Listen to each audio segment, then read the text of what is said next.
जय स्वामीनारायण विद्यार्थी मित्रों, बायोलॉजी ई विद्याना क्लास में आपनु स्वागत है।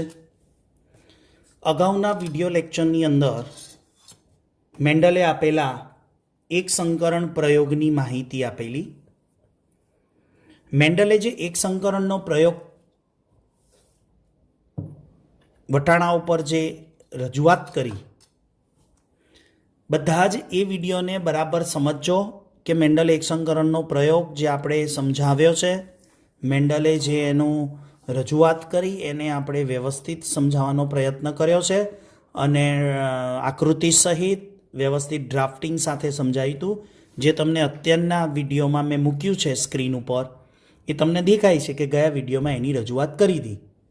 પણ બે વસ્તુ મારે સમજાવવાની છે। એક સંકરણનો પ્રયોગ આપણે अलग अलग रीत एक ज छे, पण अलग अलग रीते जे समझावीश ने जेथी तमने कॉन्सेप्ट क्लियर थशे। आ जे अत्यारे स्क्रीन सामे तमने देखाय छे ने ए आकृति में मैं गई वखते लख्युं हतुं के फिनोटाइप स्वरूप। हवे जे मारे तमने समझावानुं छे बराबर, ए हूँ बे तमने क्लियर करी आपूं। एक संकरणनो प्रयोग तमने एक संकरणनो प्रयोग एक ज छे, एनी समजूती एक ज छे, पण अलग अलग रीते आपणे एने दर्शाववानी छे, एने अलग अलग रीते समजावीशुं। बराबर, एक गई वखते समझायो स्वरूप प्रकार एटले फिनोटाइप। हवे फिनोटाइप एटले शुं? बाह्य देखाव ने आधारे। तो अहींया तमने देखाय छे बाह्य देखाव छे ने एने आधारे मैं तमने समजाव्युं छे कि आ तमने देखावमां ऊंचो लागे अने आकृतिमां देखावमां नीचो लागे छे। आ रीते समजावવાનો प्रयत्न कर्यो, जे मैं तमने समजाव्युं फिनोटाइपनी दृष्टिए अने ચોપડીમાં છોડ બનાવીને સમજાયો છે। બરાબર, આગળ આજે સમજીશું બીજી રીત, જનીન પ્રકાર એટલે કે જીનોટાઇપની રીતે। જીનોટાઇપ એટલે જનીન દ્વારા સમજવાનું છે। અને ત્રીજું સમજાવીશું તમને अलगथी विडियो बनावीने,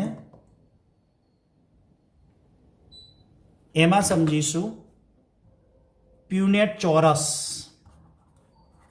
चेरक बोर्डनी मददथी। तो आ आपणे कम्प्लीट कर दीधुं छे।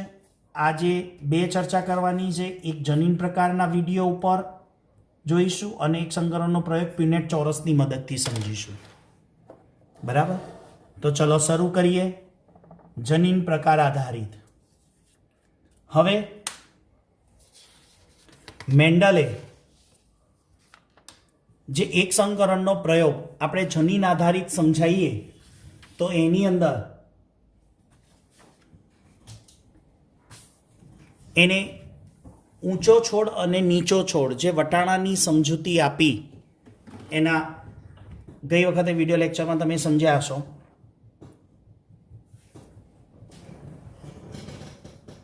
जनीन प्रकार आधारित समझવું છે, ત્યારબાદ આપણે પ્યુનેટ ચોરસની મદદથી સમજીશું।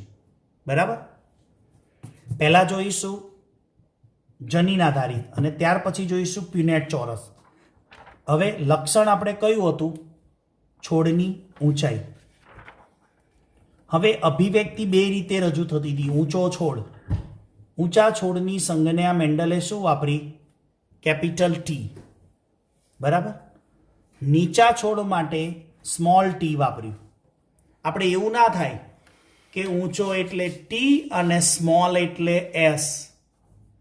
મેન્ડલનો એક આઈડિયા હતો કે હંમેશા એક લક્ષણ હોય ને એને કેપિટલ લેટરમાં બતાવવાનું અને એ જ લક્ષણનું બીજું વિરોધાભાસી લક્ષણ,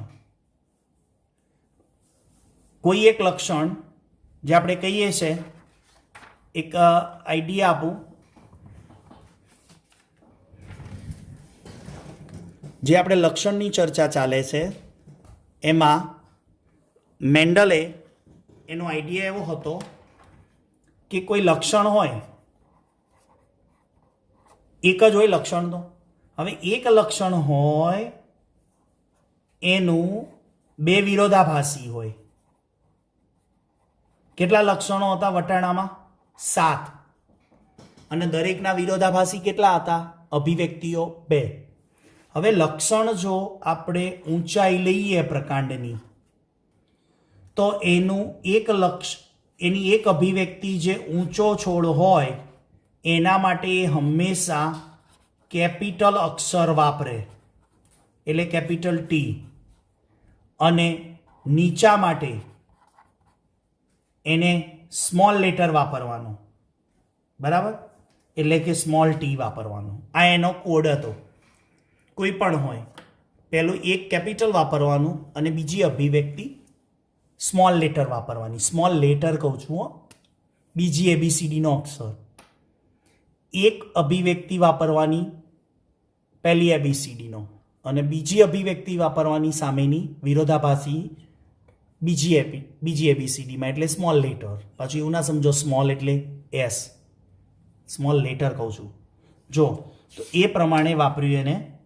ઊંચા છોડ માટે કેપિટલ ટી અને નીચા છોડ માટે સ્મોલ ટી.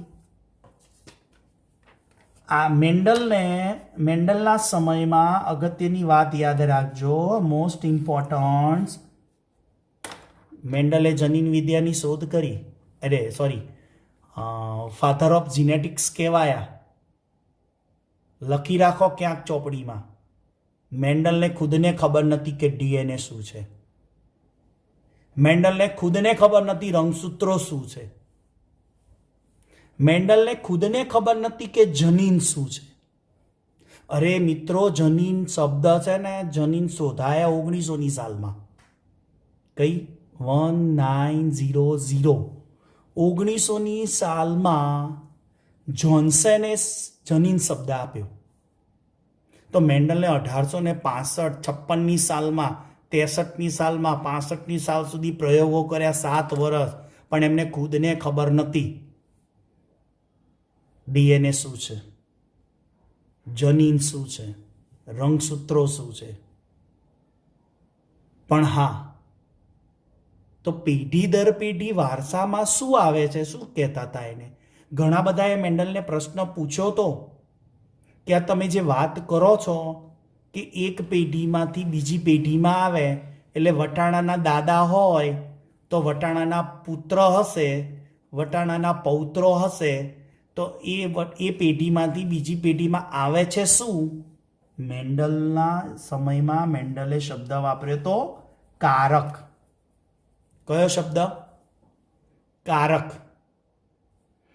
એ કારક શબ્દ વાપરતા હતા. એને ઇંગ્લિશમાં LL કહેવાય. શું કહેવાય? LL.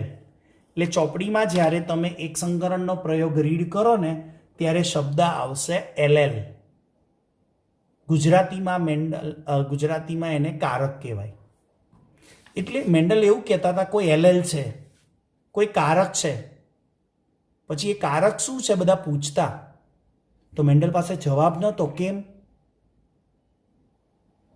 એ વખતના સમયની અંદર એવી ટેકનોલોજી નહોતી કે રંગસૂત્રને જોઈ શકાય. એવી ટેકનોલોજી નથી કે DNA વિશે કંઈ સંશોધન થયું હોય. DNAના સંશોધન આફ્ટર 1880-89 એની એક ટાઈમલાઈન છે. એ ટાઈમલાઈન, DNAની જે ટાઈમલાઈન છે ને, સરસ મજાની, મેન્ડલથી શરૂ કરીને છેક અત્યારે લેટેસ્ટ 1950 સુધીની એ ટાઈમલાઈન હું તમને આના પછીના ચેપ્ટરમાં શીખવાડીશ. આનુવંશિકતાનો આણ્વીય આધાર DNA, એની અંદર એક સુંદર મજાની ટાઈમલાઈન બતાવીશ. દરેક સાલ લખી હશે, એની સામે DNA ઉપર કેટલા સંશોધનો થયા છે, જે મેન્ડલથી શરૂ કરીને લેટેસ્ટ સંશોધનો સુધી જોઈશું. આપણે વાત અત્યારે કરીએ છીએ મેન્ડલના સમયની. મેન્ડલના સમયમાં જનીન શબ્દ નહોતો, મેન્ડલના સમયમાં રંગસૂત્રો શબ્દ નહોતો. આપણે જે આજે બોલીએ છીએ ને રંગસૂત્રો જોડીમાં હોય, આપણે આજે શબ્દ શું બોલીએ છીએ? રંગસૂત્રો જોડીમાં હોય. એમ મેન્ડલ કહેતા કારકો જોડીમાં હોય, બરાબર. તો એ કારક એટલે આપણે શું સમજવાનું? જનીન. આપણે શું સમજવાનું? રંગસૂત્રો. પણ મેન્ડલના સમયની વાત કરીએ છીએ આપણે, એટલે કારક બોલવાનું, બરાબર. અને કદાચ જનીન શબ્દ બોલાઈ જાય તો કોઈ વાંધો નહીં, કારણ આપણને ખબર છે કે મેન્ડલ કારક કહેતા હતા ને, એ સમય જતાં 50 વર્ષ પછી શું સાબિત થયું? જનીન છે. 25-30 વર્ષ પછી તો શું સાબિત થયું? રંગસૂત્રો છે. પછી કોઈએ કીધું કે મેન્ડલ જે કહેતા હતા ને એ રંગસૂત્રો છે. પછી સંશોધન થયું તો કોઈ કે મેન્ડલ કહેતા હતા રંગસૂત્રો નહીં, જનીન છે. આમ ધીમે ધીમે બધા સંશોધનો થયા છે. અને માઇક્રોસ્કોપમાં ટેકનોલોજી આવી ત્યારે થયા. અને એવું કોઈ ઇન્ટરનેટ માધ્યમ નહોતું. કોઈ દેશના, કોઈ વર્લ્ડના કોઈ ખૂણામાં કોઈ ડીએનએ શોધતું હતું. ડીએનએ. વર્લ્ડના કોઈ ખૂણામાં જનીન શોધાતું હતું. વર્લ્ડના કોઈ ખૂણામાં રંગસૂત્રો શોધાતા હતા. આ તો જ્યારે કોન્ફરન્સ થાય ને ત્યારે કોઈ સ્ટેજ ઉપર આવીને 10 મિનિટ બોલે ને કે મેં ડીએનએ શોધ્યું છે, પછી કોઈ બીજો આવે ને પછી એમ સ્ટેજ ઉપર ચડીને બોલે ને કે મેં જનીન દ્રવ્ય શોધ્યું છે. બંને એકબીજા સામે જોવે કે તું ડીએનએ જે શોધે છે એ મેં જનીન દ્રવ્ય શોધ્યું એવરા જેવું જ છે. પછી ખબર પડે કે જનીન દ્રવ્ય એ જ ડીએનએ. સમજવા જેવું છે. બધી જ આમ કોમ્પ્લિકેશન છે, કોમ્પ્લિકેટેડ છે, સમજો. તો આપણે આ વધીએ આગળ. મેન્ડલ એને કારક કહેતા હતા. કારક હંમેશા જોડીમાં હોય. આપણે આજે શું બોલીએ છીએ? રંગસૂત્રો જોડીમાં હોય. તો કારકો જોડીમાં હોય. જો કેપિટલ ટી હોય, જેને આપણે કહીશું સમયુગ્મી. સમયુગ્મી કેમ બોલીશું? બંને જનીનો એક જ સરખા છે. સ્મોલ ટી એ પણ સમયુગ્મી કહેવાય, કારણ કે એમાં નીચાઈનો જનીન જોડીમાં છે. Small T. ઊંચાઈનો જનીન કેપિટલ ટી, નીચાઈનો જનીન સ્મોલ ટી. જો કેપિટલ ટી સાથે હોય, કેપિટલ ટી બંને કારક સરખા સાથે છે તો શુદ્ધ કહેવાય. હવે ખબર પડી ને શુદ્ધ કેમ બોલાય? શુદ્ધ નીચા કેમ બોલાય? સ્મોલ ટી સાથે છે એટલે. આગળ તમારા પ્રશ્નો શું થયા મને ખ્યાલ આવી ગયો. સાહેબ કેપિટલ ટી સ્મોલ ટી હોય તો શું?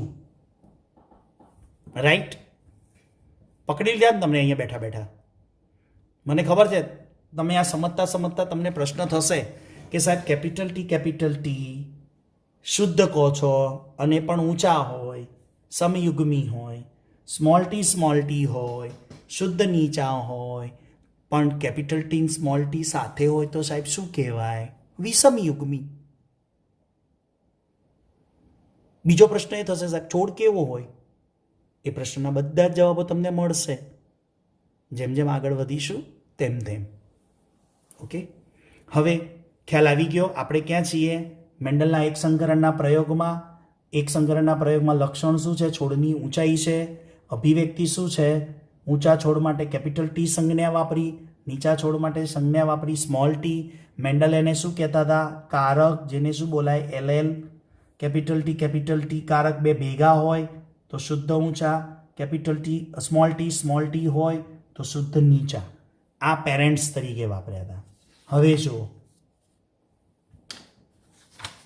તમને જનીન આધારિત પ્રયોગ સમજાવું. ડ્રોઈંગ તૈયાર છે પણ એની અંદર ભરવાનું બાકી છે.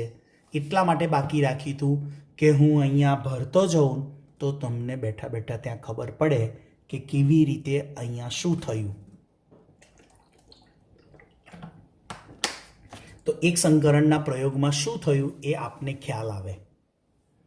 ચલો, શુદ્ધ ઊંચા છોડ. તો શુદ્ધ ઊંચા છોડ માટે શું સંજ્ઞા હતી? શુદ્ધ ઊંચા છોડ માટેની સંજ્ઞા શું હતી? શું હતી મિત્રો? Capital T. બરાબર, જેને હું બ્લુ પેનથી લખું છું. બરાબર.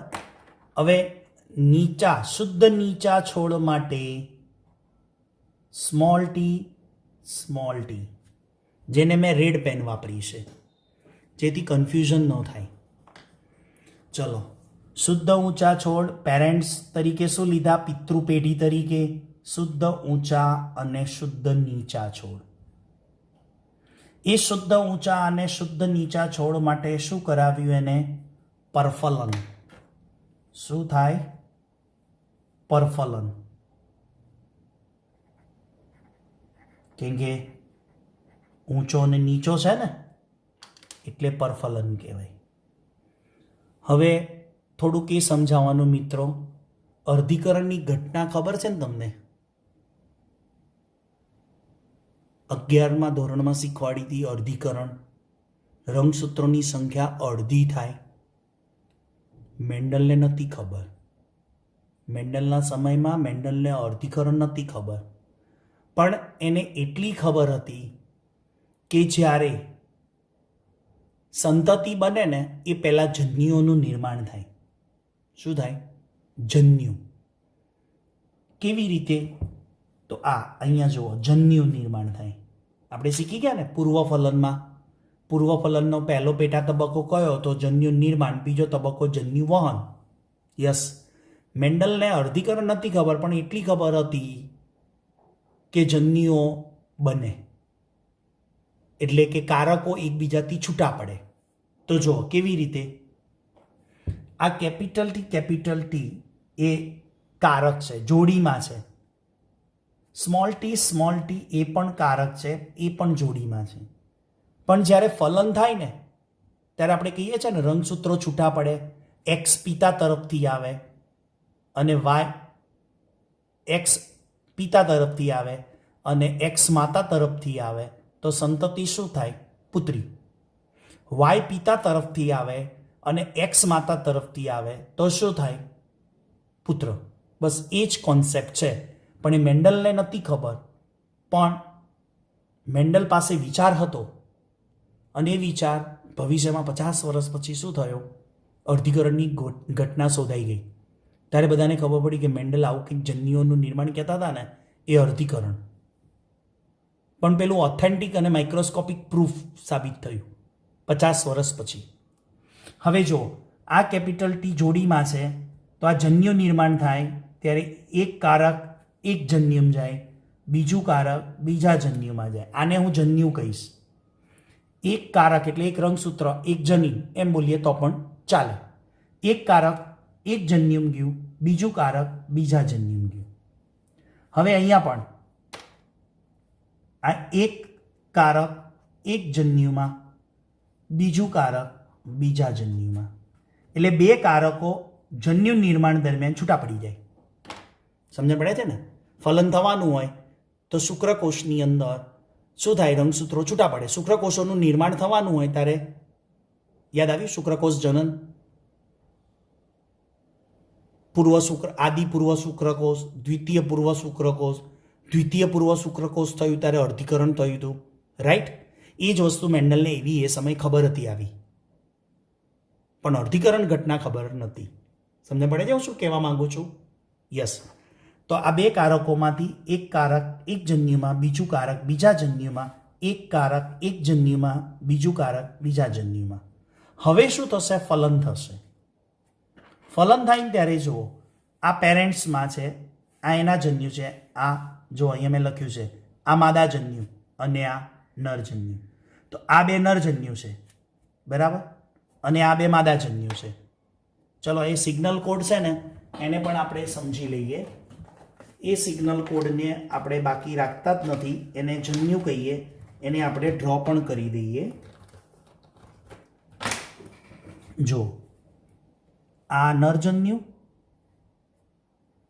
આ નરજન્યુ, આ માદાજન્યુ, આ પણ માદાજન્યુ. થઈ ગયું? હવે ફલન થાય ત્યારે નરજન્યુ માદાજન્યુનું જ થાય ને, રાઈટ? ચલો આગળ વધીએ. ખ્યાલ આવે છે ને મિત્રો? ઓકે. આના વિશે કંઈ પણ કન્ફ્યુઝન લાગે તો ઝૂમ ઉપર અવશ્ય પૂછી લેવું. શરમ સંકોચ નહીં રાખવો. મેં પહેલાં જ કીધું હતું કે બે વાતમાં શરમ નહીં રાખવાની, એક ખાવામાં અને બીજી ભણવામાં. આગળ જો આ જન્યુ છે ઊંચાઈનું, કેપિટલ ટી, એની સાથે આ નરજન્યુ સાથે આ માદાજન્યુ આવ્યું. ઓકે, પછી કેપિટલ ટી અને માદાજન્યુ સ્મોલ ટી. તો કેપિટલ ટી સ્મોલ ટી ભેગા થયા.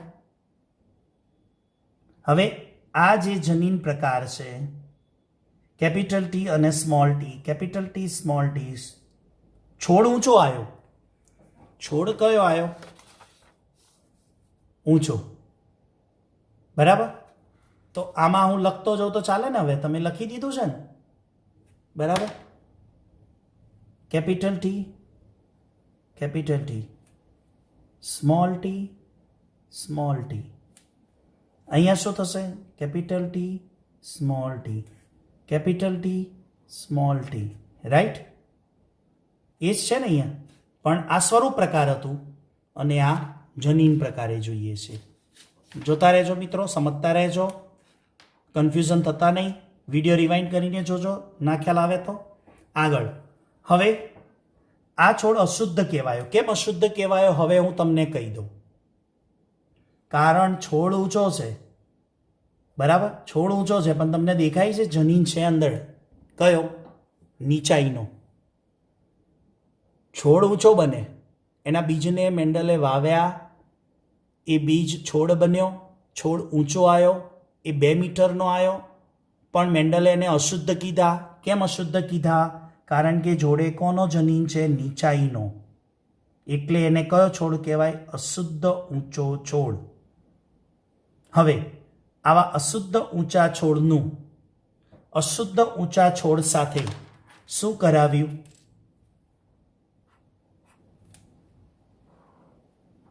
સ્વફલન. શું કરાવ્યું?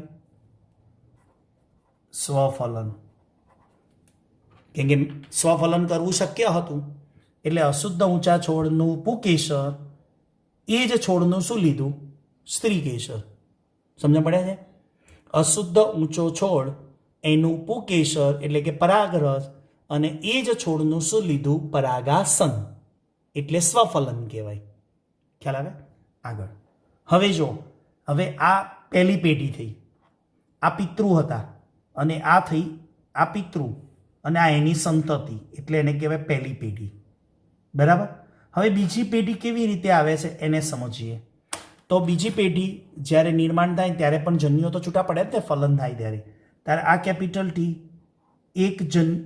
એક કારક એક જન્યુમાં, બીજું કારક બીજા જન્યુમાં, એક કારક એક જન્યુમાં, બીજું કારક બીજા જન્યુમાં. તો આ થયું જન્યુ નિર્માણ. શું થયું? જન્યુ નિર્માણ થયું.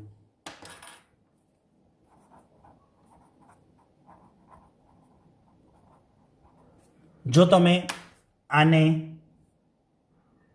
નરજન્યુ કહો, આને માદાજન્યુ કહીએ, બરાબર. તો હવે આગળ આ જન્યુઓ એકબીજા સાથે જોડાય, આ નરજન્યુ અને આ માદાજન્યુ જોડાય તો આપણને કઈ પેઢી મળે? બીજી પેઢી. તો આ પહેલી એટલે દાદા, આ બીજી પેઢી એટલે પપ્પા, અને આ ત્રીજી પેઢી એટલે પૌત્રો. બરાબર. તો આ પુત્ર છે, એના પિતા આ છે. આ પુત્રો ગણીએ તો એના પિતા આ થયા.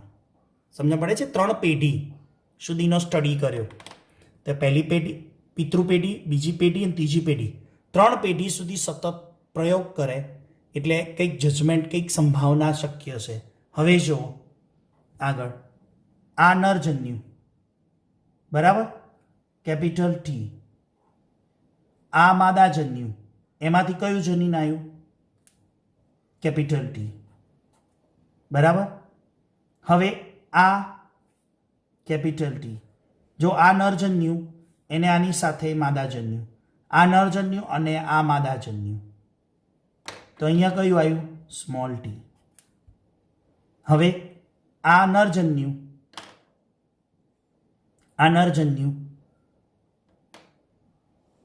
કયું છે? Small T. બરાબર. આ નરજન્યુ, એની સાથે આ માદાજન્યુ લઈએ, કેપિટલ ટી. ઓકે.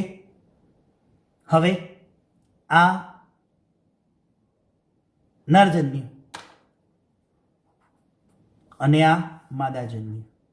જો કલર ઉપર બે સ્કેચ પેન વાપરી એટલા માટે છે ડિઝાઇન કરીને કે તમને એક્ઝેક્ટ જન્યુઓની ખબર પડે. તો કેપિટલ ટી આવ્યું, સમજણ પડી ગઈ. એટલે છોડ કેવો થયો? શુદ્ધ ઊંચો. આ શુદ્ધ નીચો કેમ કહેવાય? હવે ખબર પડી સર. શુદ્ધ કેમ કહેવાય? તો બંને જનીનો કેવા હોય? એક સરખા. અને એ પણ કેપિટલ ટી હોય તો શુદ્ધ ઊંચો. સ્મોલ ટી હોય તો શુદ્ધ નીચો છોડ કહેવાય. અહીંયા જરા નીચો લખવાનું છે. શું લખવાનું? નીચો છોડ, શુદ્ધ નીચો છોડ.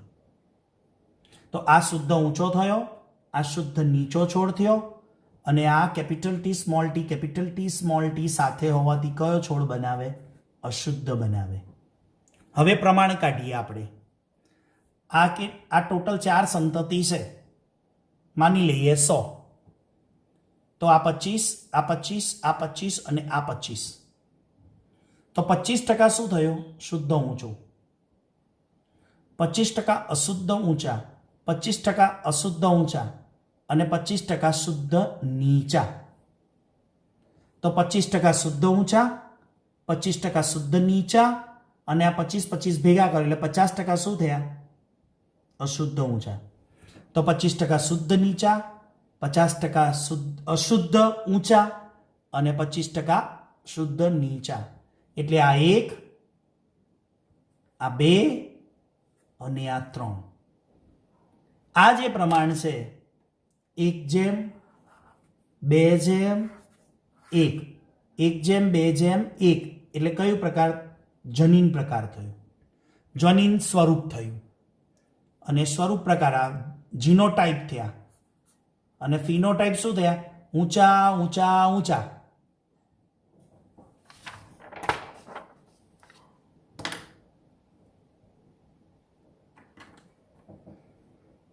શુદ્ધ ઊંચા લખ્યા હતા capital T small T, capital T small T. Clear? તો 3 કેવા દેખાય છે? ઊંચા. એટલે 75% લખતા હતા ને સ્વરૂપ પ્રકાર દેખાવે જોઈએ તો. પણ અંદર જઈને જનીન જોઈએ તો ખબર પડે કે આ શુદ્ધ છે ને આ 2 અશુદ્ધ છે. ચલો, તો સ્વરૂપ પ્રકાર યાદ રાખવાનું છે 3:1. એટલે મેન્ડલના પ્રયોગમાં તમારે હંમેશા યાદ રાખવાનું જનીન પ્રકાર કેટલું મળ્યું? 1:2:1. અને સ્વરૂપ પ્રકાર કેટલું મળ્યું? પ્રમાણ 3:1. તો સ્વરૂપ પ્રકાર 3:1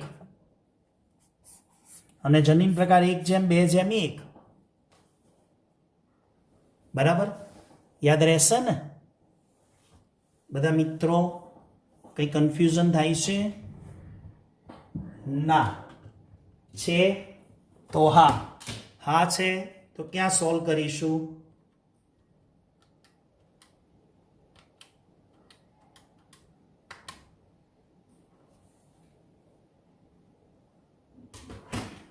હવે મેન્ડલે છે ને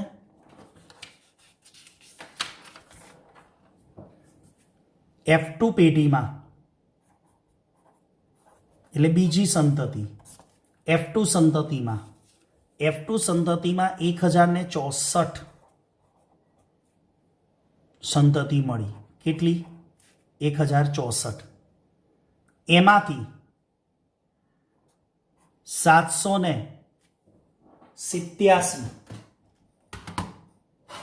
787 ઊંચા છોડ અને બાકી કેટલા વધ્યા? 277 નીચા છોડ. આ પ્રમાણ હતું. F2 સંતતિમાં કેટલી મળેલી? 1064. 1064માંથી ઊંચા કેટલા મળ્યા? 787 છોડ અને નીચા કેટલા મળ્યા? 277. તો આ પ્રમાણ તો 3:1 થયું. તમને એક હોમવર્ક આપવું હવે આમાંથી. આ 787 એટલે 3, 277 એટલે 1. તમારે હોમવર્ક શાના આધારે શોધવાનું છે? જનીન પ્રકાર. જનીન પ્રકાર એટલે શુદ્ધ ઊંચા છોડનું પ્રમાણ નંબર 1. તમારે 1:2:1 લાવવાનું. કેટલી સંતતિમાંથી? 1064માંથી કેટલા શુદ્ધ ઊંચા? શું ભરવાનું છે બધાએ મને યુટ્યુબમાં લખીને મોકલવાનું છે. શું લખીને મોકલવાનું છે? કોમેન્ટ બોક્સમાં લખવાનું શુદ્ધ ઊંચા, અશુદ્ધ ઊંચા અને શુદ્ધ નીચા. આ રીતે કોમેન્ટ બોક્સમાં લખવાનું છે. 1064માંથી શુદ્ધ ઊંચા કેટલા, અશુદ્ધ ઊંચા કેટલા 1064માંથી અને શુદ્ધ નીચા 1064માંથી કેટલા. 1064માંથી આ પ્રમાણ તમારે લાવવાનું. કયું? 1:2:1. પણ એની સંખ્યા મને તમારે આપવાની છે.